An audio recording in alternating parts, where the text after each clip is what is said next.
The Searchlight, Virginia Woolf. The mansion of the 18th century Earl had been changed in the 20th century into a club. And it was pleasant, after dining in the great room with the pillars and the chandeliers under a glare of light, to go out onto the balcony overlooking the park. The trees were in full leaf, and had there been a moon, one could have seen the pink and cream-colored cockades on the chestnut trees. But it was a moonless night, very warm, after a fine summer's day. Mr. and Mrs. Ivimey's party were drinking coffee and smoking on the balcony. As if to relieve them from the need of talking, to entertain them without any effort on their part, rods of light wheeled across the sky. It was peace then. The Air Force was practicing, searching for enemy aircraft in the sky. After pausing to prod some suspected spot, the light wheeled, like the wings of a windmill, or again like the antennae of some prodigious insect, and revealed here a cadaverous stone front, here a chestnut tree with all its blossoms riding, and then suddenly the light struck straight at the balcony, and for a second a bright disk shone. Perhaps it was a mirror in a lady's handbag. "Look!" Mrs. Ivimey exclaimed. The light passed.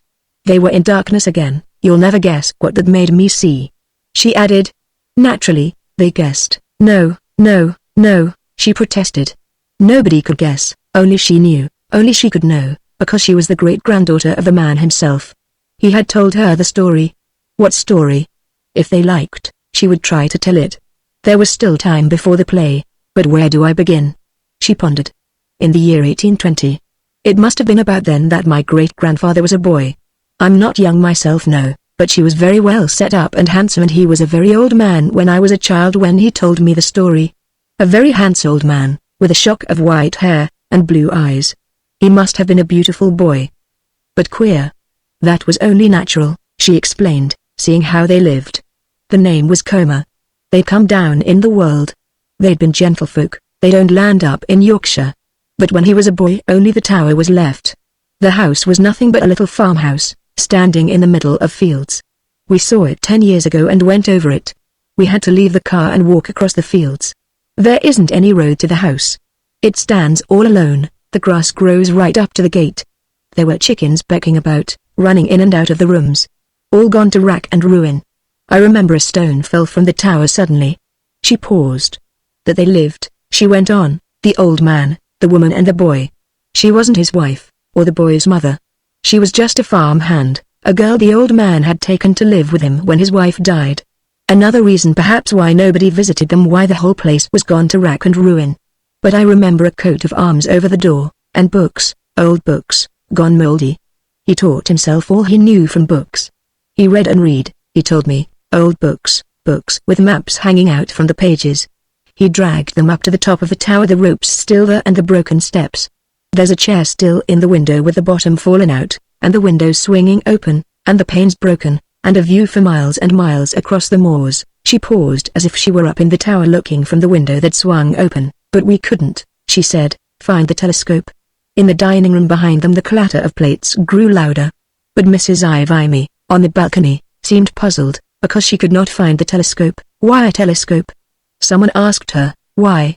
Because if there hadn't been a telescope, she laughed, I shouldn't be sitting here now, and certainly she was sitting there now, a well-set-up, middle-aged woman, with something blue over her shoulders. It must have been there, she resumed, because, he told me, every night when the old people had gone to bed he sat at the window, looking through the telescope at the stars.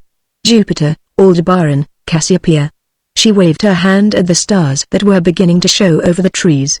It was growing darker. And the searchlight seemed brighter, sweeping across the sky, pausing here and there to stare at the stars. There they were, she went on, the stars. And he asked himself, my great-grandfather, that boy, what are they? Why are they? And who am I? As one does, sitting alone, with no one to talk to, looking at the stars. She was silent. They all looked at the stars that were coming out in the darkness over the trees. The stars seemed very permanent, very unchanging. The roar of London sank away. 100 years seemed nothing. They felt that the boy was looking at the stars with them. They seemed to be with him, in the tower, looking out over the moors at the stars. Then a voice behind them said, right you are. Friday. They all turned, shifted, felt dropped down onto the balcony again. Ah, but there was nobody to say that to him, she murmured. The couple rose and walked away. He was alone, she resumed. It was a fine summer's day. A June day. One of those perfect summer days when everything seems to stand still in the heat. There were the chickens becking in the farmyard, the old horse stamping in the stable, the old man dozing over his glass, the woman scouring pails in the scullery. Perhaps a stone fell from the tower. It seemed as if the day would never end. And he had no one to talk to, nothing whatever to do. The whole world stretched before him. The moor rising and falling, the sky meeting the moor, green and blue, forever and ever. In the half-light, they could see that Mrs. Ivimy was leaning over the balcony, with her chin propped on her hands, as if she were looking out over the moors from the top of a tower. Nothing but moor and sky, forever and ever, she murmured.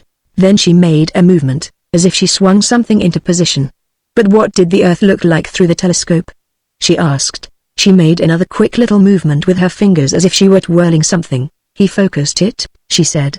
He focused it upon the earth. He focused it upon a dark mass of wood upon the horizon. He focused it so that he could see each tree separate, and the birds, rising and falling, and a stem of smoke, there, in the midst of the trees. And then, lower, she lowered her eyes. There was a house among the trees, a farmhouse.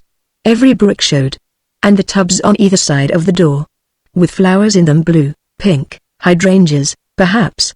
She paused. And then a girl came out of the house, wearing something blue upon her head, and stood there, feeding birds, pigeons. They came fluttering round her. And then, look, a man. He came round the corner. He seized her in his arms. They kissed.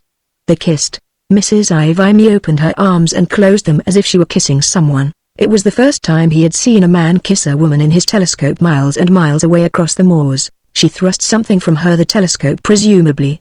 She sat upright, so he ran down the stairs. He ran through the fields. He ran down lanes, out upon the high road, through woods. He ran for miles and miles, and just when the stars were showing above the trees he reached the house. Covered with dust, streaming with sweat, she stopped, as if she saw him. And then, what did he do then? What did he say? And the girl? They pressed her. A shaft of light fell upon Mrs. Ivimy as if someone had focused the lens of a telescope upon her. It was the Air Force, looking for enemy aircraft. She had risen. She had something blue on her head. She had raised her hand, as if she stood in a doorway, amazed. Oh, the girl. She hesitated, as if she were about to say myself. But she remembered, and corrected herself. She was my great-grandmother, she said. She turned to look for her cloak. It was on a chair behind her. But tell us, what about the other man, the man who came round the corner? They asked. That man? Oh, that man, Mrs. Ivimy murmured, stooping to fumble with her cloak. The searchlight had left the balcony. He, I suppose, vanished. The light, she added, gathering her things about her, only falls here and there. The searchlight had passed on. It was now focused on the plain expanse of Buckingham Palace. And it was time they went on to the play.